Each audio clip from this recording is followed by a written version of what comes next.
Hey guys, in this video, I will show you how to fix ShadPS4 crashing. Alright, let's begin. So, the first thing that you want to do is open up your preferred web browser. Over here, you can use any browser like Google Chrome. After that, go to the patches section of the emulator using a game like Bloodborne as an example. Then choose the graphical settings based on your PC. Over here, if your PC is weak, play at 30 FPS.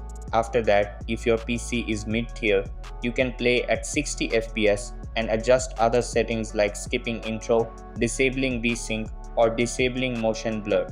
Then go back into your browser and search for Nexus mods. Over here, type in Bloodborne in the games section and press enter. After that, go to the popular all-time tab and install 3 specific mods. First one is SFXR Visual Effect Restoration.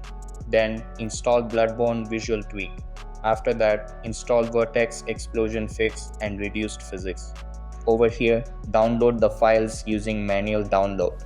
Then unzip all the contents into the root directory of your game.